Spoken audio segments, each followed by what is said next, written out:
What then do you think the future is? I mean, we've had a lot of scares into then saying we've got to evolve. There's digital coming into play. There is, I think, then the advisory versus audit sort of, issues that have been highlighted by the other speakers. So as head of external audit at Grant Thornton, I'd just like to know your view then, how do we evolve?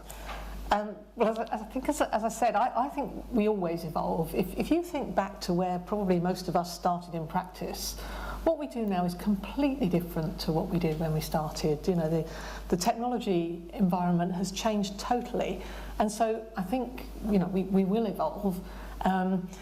To answer some of the questions, the kind of audit or advisory one, which I thought was a great one to present, I think we will look different. I think we've got to look different. You know, I think it's unrealistic to expect us to continue as we are.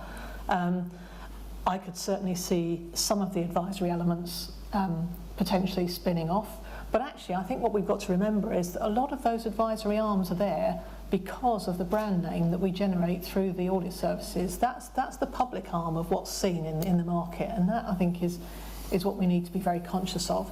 So I think we evolve by looking at the skill set that we have, at the way in which we approach some of the work.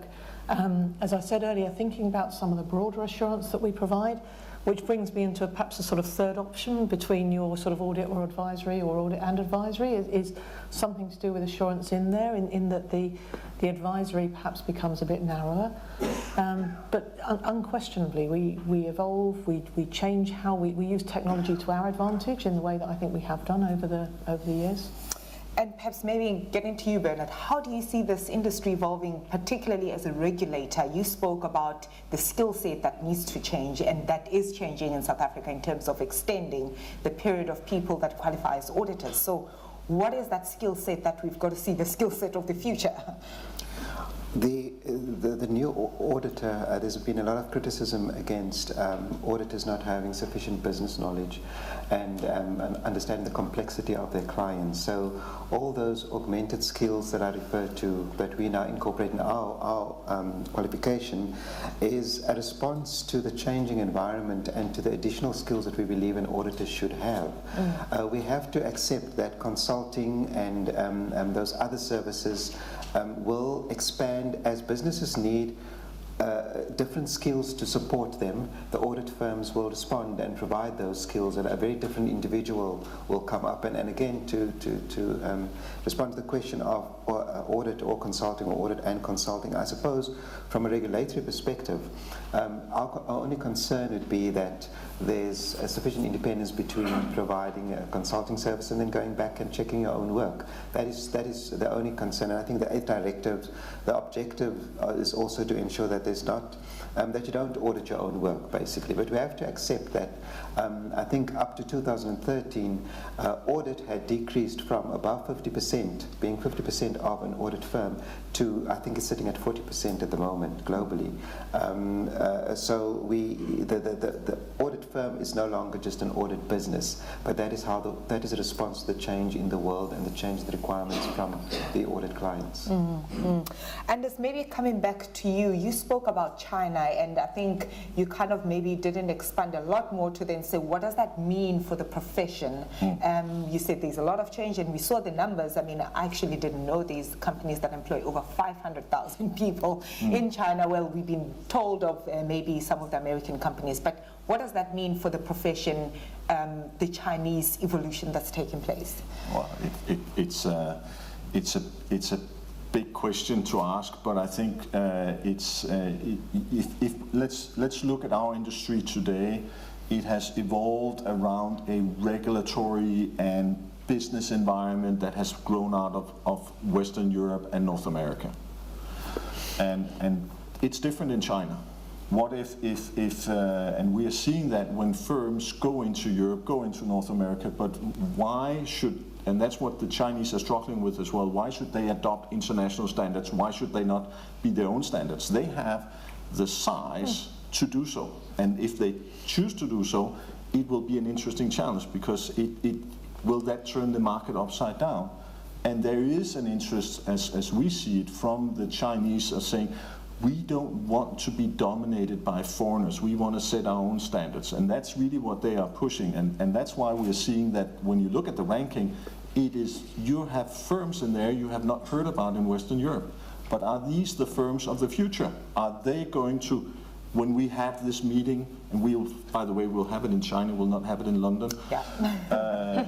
Will we see that the leadership of those networks will move east? I think it could be a very likable perspective. Gee. And I think maybe between the two of you, Bernard touched on actually the market concentration, particularly in the South African region, where we're seeing the big four. You refer to it as the big two. and maybe talking of independence issues between, say, CFOs and audit committee chairpersons being from the big four, or perhaps the big two, I don't know which one now. And I think, Anders, you touched on consolidation, but you touched on actually kind of deconsolidation, if there's such a word. And now you talk about China, which also we then saying there's a new emerging sort of accounting firms which are different, maybe touching back to what you were talking about, that deconsolidation sort of aspect. Now, I want us to maybe debate that. If Bernard, I'll start with you to then say, I mean, you did articulate the fact that it's for independence and you don't want another sort of, or at least the regulators don't want another big failure. So is this a global phenomena that you're seeing? I think Anders did touch on it to say, well, the big two type of thing. Yeah. Now, certainly South Africa is no different to other jurisdictions. The only additional challenge that we have is, Thuto, you referred to indigenous firms. And in South Africa we have an additional requirement that we also have to transform our profession, which is traditionally white dominated, to allow other cultures and races to also enter. And this is very peculiar to South Africa because of our history. So in addition to ensuring that you have sufficient competition, that you have access to the markets, we also have to try and achieve the objective of transforming the profession, because the audit businesses won't be able to do business in South Africa if they themselves are not transformed. But a further challenge is that, of course, the CFOs and the audit committees that appoint the auditors are themselves not transformed.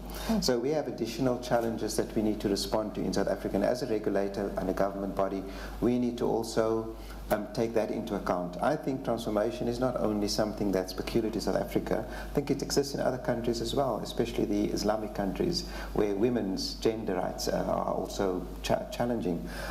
But it's just not as focused as it is in South Africa.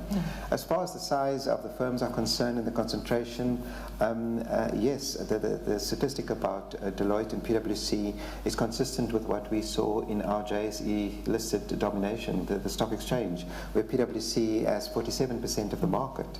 And that is just, the concern there is, if something has to happen to PwC, what happens to those companies?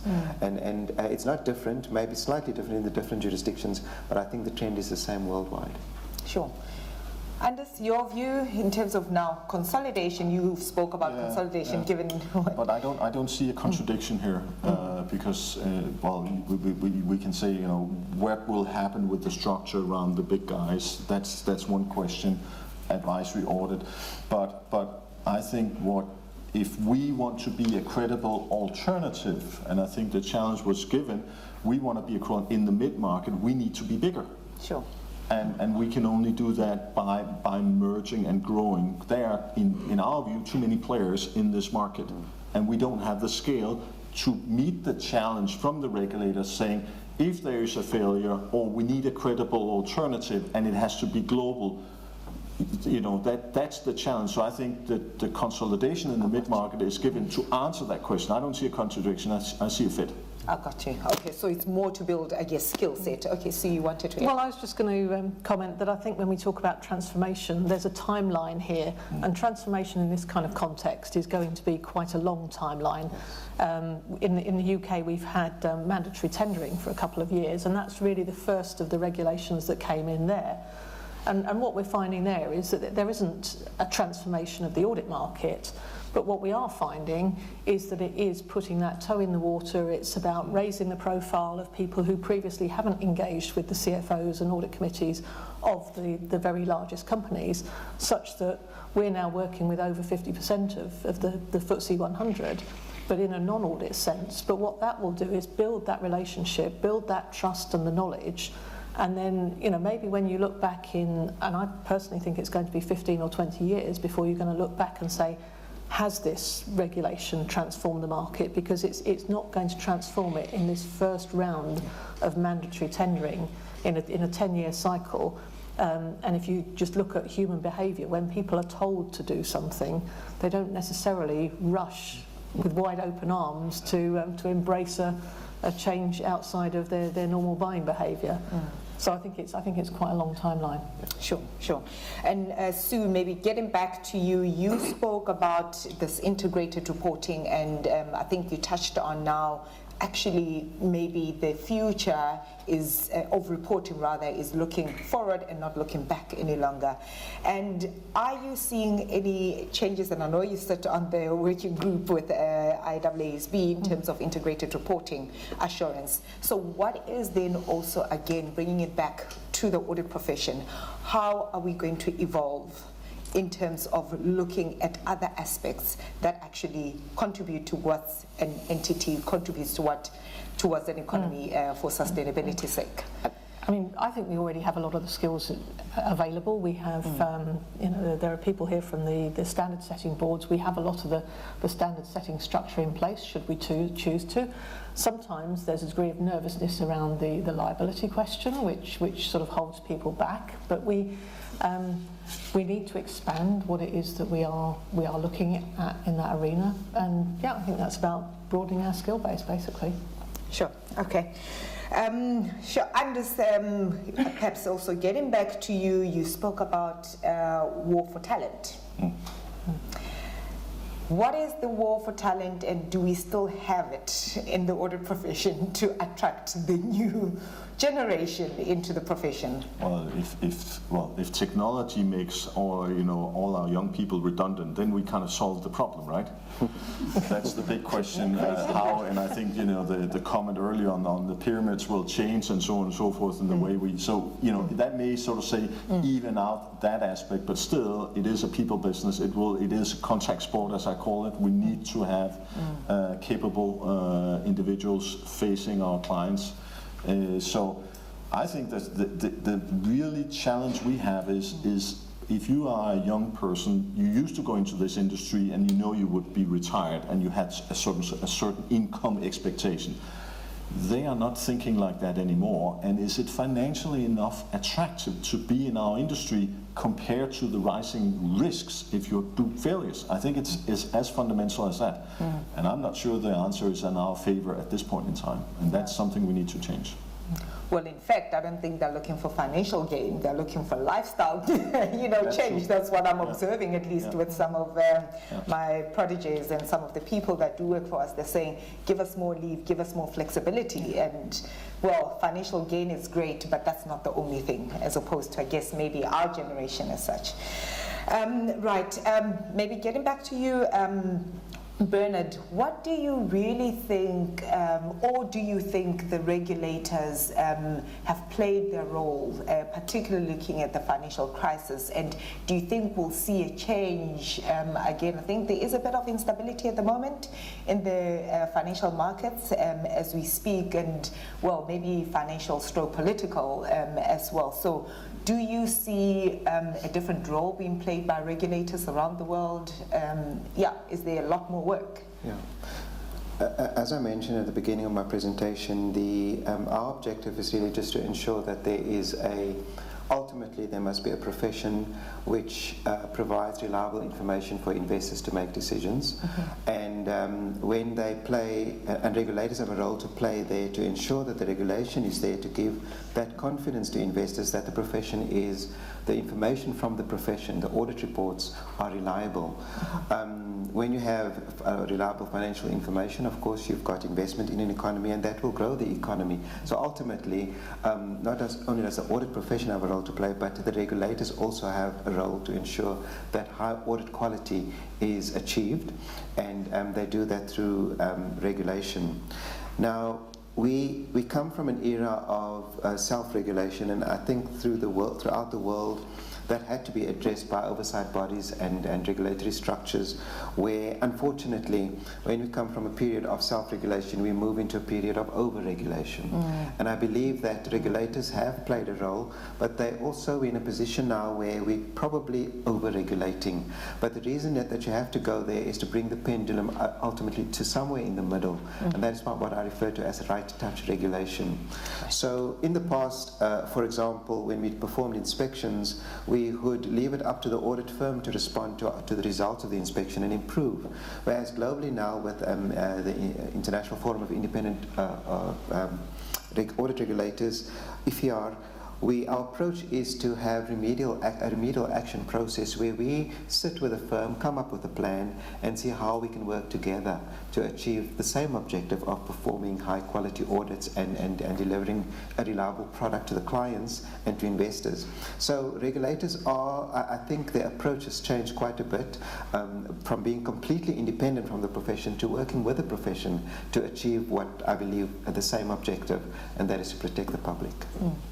Thanks. And just touching back on the key audit matters, the new audit report is coming out soon, and what do you think the impact will be, and are people welcoming that? I know in the UK there are some actually companies that have already issued some of the new audit reports. Yeah, that's right. In the UK, the FRC adopted that early, so we've now gone through a second year of doing this, and the feedback actually has been really good. There are some small differences between the UK and the international standard, but what we have found is it's really allowed us to prompt some of the discussion with, particularly with investors. It's yes, it has raised a lot of questions, but actually by engaging in that kind of dialogue, that has really helped demonstrate what the audit process is, what some of the expectations may be out of it. So it has been well received, and it's certainly putting more information out there about how some of the higher risk areas have been addressed in the audit. Sure. Is it positive or negative for companies? No, it's positive.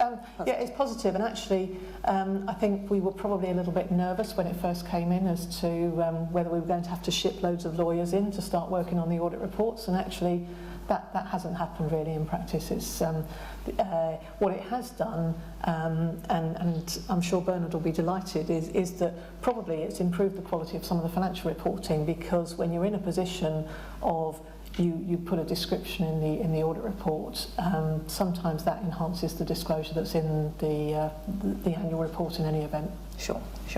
Right, we've come, I guess, to pretty much closing towards the end of the session. I don't know if there is somebody with a burning question, maybe just to take that, if there is. Anybody? No. Okay, so I'll just have closing remarks from yourselves. If we can perhaps just give us your views on where you see the professions in 3 to 5 years, starting with you. Thanks, Thuto. As I mentioned, we are going through difficult economic times, and in those times there are new challenges to the profession, there are new challenges to regulators, and although we've come from an era of over-regulation, what I see going forward is that the profession and the regulators have to work together. We can't be so independent of each other. Independence is important, but we can't be so independent that we don't work with each other or talk to each other. And at a global level, IFIAR again meets regularly with the audit firms to discuss issues that the firms have with the regulators and issues that regulators have with firms. Because if we don't talk to each other and understand what the issues are, we're never going to come to a solution.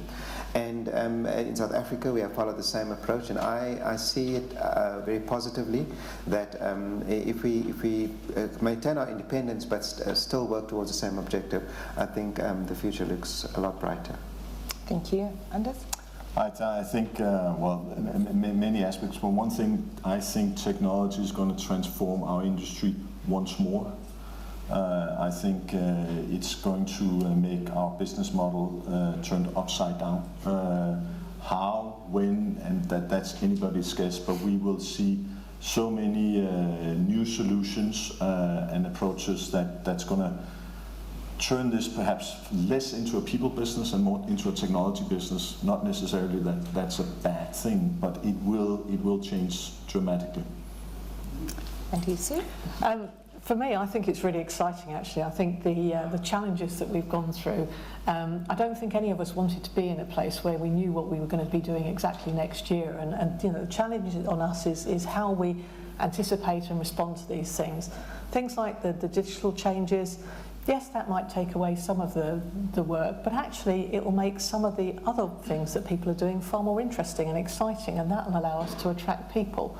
So I think, you know, for us, the thing is about engaging with all sorts of stakeholders to demonstrate the value that we bring, to perhaps move outside of that comfort zone of the sort of statutory audit mandate to say, actually, you know what, we can provide some of the trust and think more broadly around what that is and contribute to the overall growth and thereby restore some of the trust in us as a profession.